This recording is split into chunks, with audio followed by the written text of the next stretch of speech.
Chapter 30. Andrew. I try to shove Kaylee's words out of my head as I walk to English, but it doesn't work.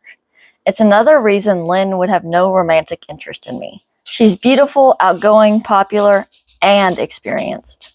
Everything I'm not. The only thing I have in common with who she usually dates would be that I'm male. Even with that, I know I'm way less masculine than any of her exes. Maybe Kaylee's words are a good thing. I guess I needed to be brought back down to reality after everything with the garter this morning. Carter's words during the game last night were still bouncing around in my head this morning. I know Lynn only brought me a garter because her mom insisted. But this morning felt like flirting. In hindsight, it was probably Lynn being her friendly self. I'm too inexperienced to know the difference between flirty and friendly. Lynn is not, nor will she ever be, interested in me. We do seem to have become friends, and that's nice. I'm hoping spending more time with her will help me see her as friends only. I mean, it hasn't worked so far, but maybe that's because I'm still adjusting to her friendship. When I get to English class, Lynn is talking to Xander. I decide to sit in my usual seat, but then Lynn waves me over. Even though it's only been an hour and a half since I saw her, she is completely transformed. She's added silver ribbons to the blue ones in her hair. There are blue and silver designs on her skin, starting at her ankles and curling around her collarbone. She's changed clothes and now is wearing a silver skirt and a blue sparkly tank top. She has blue Converse with silver splatters on them. She's the embodiment of our school colors and looks distractingly good. Hey, do your friends want to meet us at the door to the athletics parking lot after fourth period? She asks. I have been so distracted from taking in Lynn's whole appearance that I didn't realize I've stopped walking nor register her coming over to me. Why? I know where your house is. Brilliant. I seriously need to learn to keep my mouth shut if I can't come up with anything intelligent to say. Everyone will fit in our vehicles. We figured instead of having a bunch of vehicles parked around the house, it'd make more sense to drive together. Oh, okay. I'll let them know. I send a group text before class starts.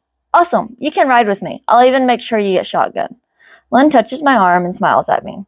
I feel myself blush and try to remember we are just friends. This is friendly, not flirty. Oh, you don't have to do that. I know most of your friends are bigger than me. They need the space more than I do. Xander walks up and joins our conversation. Trust me, you don't want to be stuck in the back with the Neanderthals. Take Lynn up on her offer.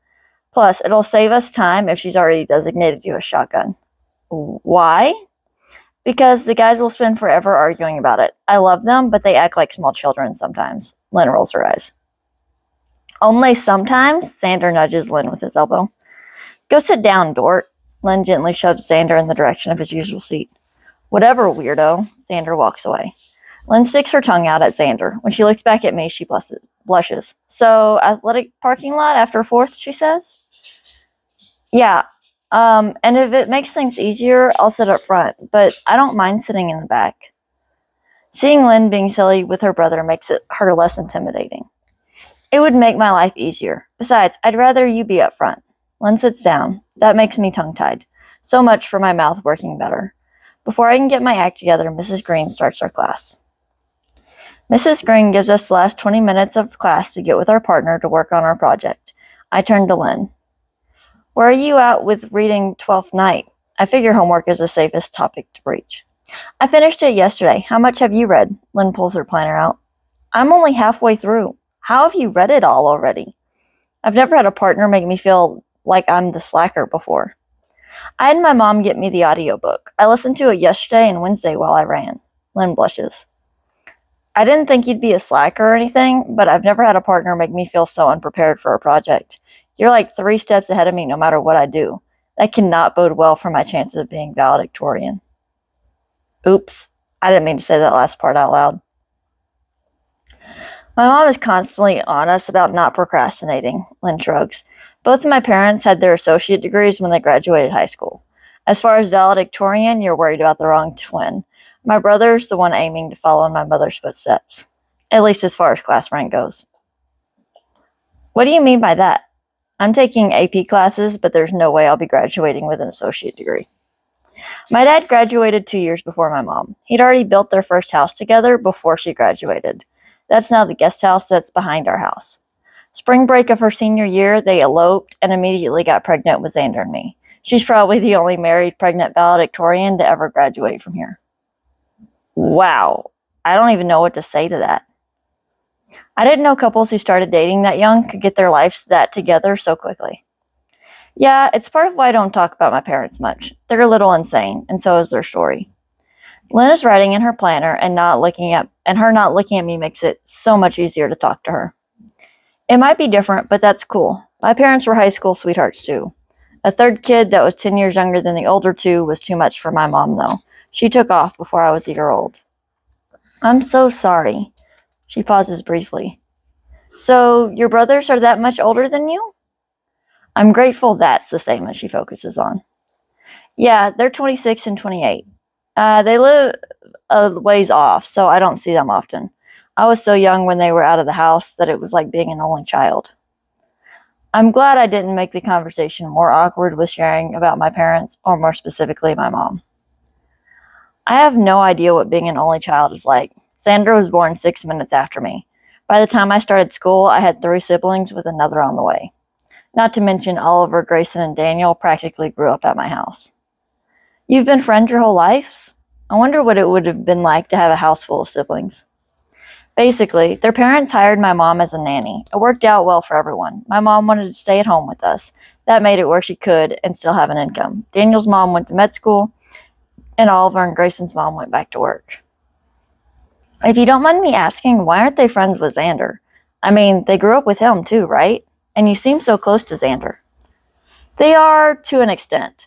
But Xander's always been more reserved. He doesn't like to get dirty or do things that are reckless.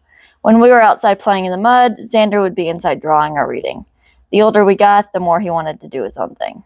We're still super close. I mean, we're twins after all. But he's introverted and doesn't like being around a bunch of people. Xander and Daniel are closer than they seem. You just don't see it at school. The other 2 guys are on good terms with them, but they don't have a lot in common. Through her smile, I see the affection she has for Xander and the Knights. But aren't there 5 Knights? After I say it, I'm worried she might think I'm stalking her or something now. 6 if you include me. Tristan didn't move here until 6th grade, and by then Xander had already stopped hanging out with us as a group. Jet and Xander have never gotten along. Even now, when they have to be around each other, they usually end up fighting.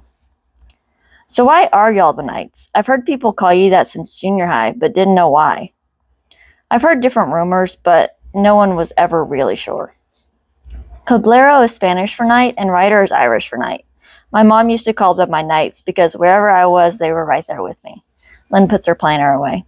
Then she continues. When we started playing basketball, Silver Knights was our team's name. Jet was on our team, and that's when we became friends, and he became one of the Knights. It's been a running inside joke ever since. Lynn smiles directly at me, and I'm thankful the bell saves me from needing to respond. We walked to pre-cal together. Since Tuesday, Lynn has been walking with me to class off and on. It feels weird, but at the same time, we mostly have the same schedule, so it's not like she's going out of her way or anything.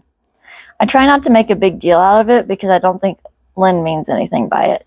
She may be walking with me, but at least one of the Knights or Xander is usually with us. It feels more like I've just been adopted into their group, which is still weird for me, but less stressful than having Lynn's full attention. We still get stares and looks whenever we walk down the hallway, but I don't think Lynn notices. That, or she's used to people looking at her, and it's only a new development for me. For all I know, people just watch the Knights wherever they go. Lynn and I don't sit next to each other in any class other than English where we're partners.